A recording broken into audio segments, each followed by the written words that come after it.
Henrik, last time I saw you, you were chasing the FedEx Cup. You've now done it. Congratulations. You must feel like a very satisfied man. Yeah, I mean, it's been a great year and a great summer, and the fall was even better, so I don't know how to follow that up, but we'll try, and yeah, I mean, it's the best year of my career so far, so very pleased with where we've come from and where we're at for the moment. We're catching up with you now in China as part of the European Tour's Race to Dubai series. How much rest have you had between this and the FedEx Cup?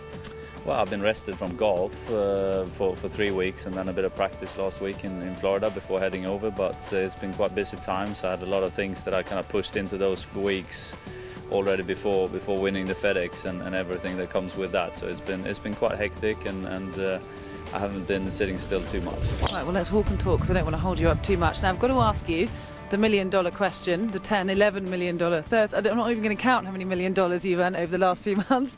What have you done with the money? Have you bought anything yet? What have you done? No, it's been too busy. We haven't really done anything, and we'll see what we'll do. You know, it's the one thing I take the most pride of is winning those 2 trophies. You know, winning both the Tour Championship and in Boston and the FedEx Cup. You know, that means a lot to me. Money is a nice bonus, but we could eat a nice meal even before winning the FedEx Cup. So the trophies are the ones that really means the most. So when I spoke to you last in Chicago, you said that the race to Dubai was going to be an important focus of yours as well, no matter what happened with the FedEx Cup. Now that you have won the FedEx Cup, you've got a chance of making history, because no one's won them both. They've won the money lists, but not the 2 cup titles. So how focused are you to try and do that now in Europe as well? No, I mean, I'm just going to try and have the same mindset I've had during this summer and when I played so well. And you know, it might take a little time to get going again here after a long break, but I hope I can play well this week. And it's all about looking ahead. You know, I know the guys are going to chase me. They're not going to stop playing badly just to be nice to me. I know that much. So it's full steam ahead. And if I do my best these 4 weeks, I hope it's enough. Otherwise, you know, good to whoever catches me and goes past me, but I'm in a great position. Got a nice lead when we start these 4 tournaments, but it's big events, big money tournaments. So anybody who gets on a on a good run is gonna be able to make big moves. So but I can't control what the other guys are doing. I can just focus on my game.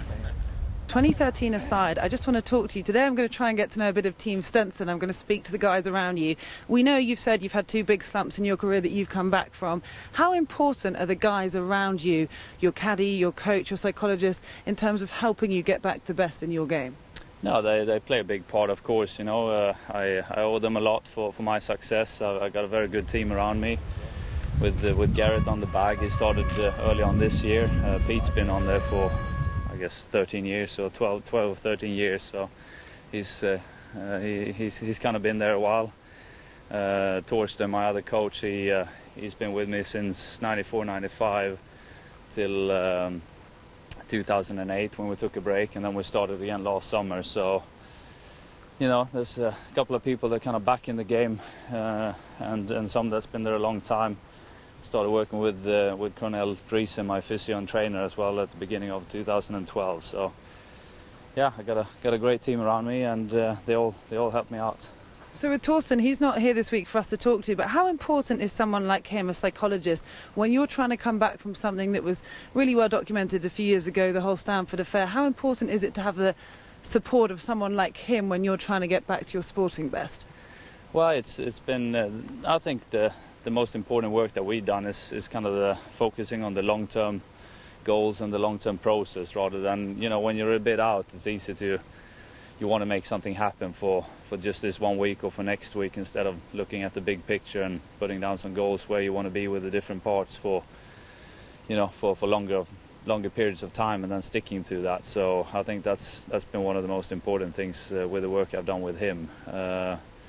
I know I can play pretty well when I'm up in contention and do well. I've shown that in the past, so that kind of doesn't go away just because you're playing a little bit poorly, you know. So that's been the most focus, I think. And in terms of the financial stuff, you know, yeah, it wasn't great to be involved in that back in '09, but I won Sawgrass a couple of months after, so it's not like I'm not gonna blame any poor playing on the golf course on on the whole Stanford issue, because it wasn't like bad news in February, win back then the biggest title of my career in May, and then all of a sudden remembering it in June, you know. So those things kind of follow you, but it's not down to that if I'm playing good or bad on the golf course. Well, you're a strong man. It's great to see you doing so well. Best of luck with the race to Dubai. I'll let you go and do what you do best, and we'll talk to your team next. I need to hit some wedges. Off you go. Thanks, Henrik.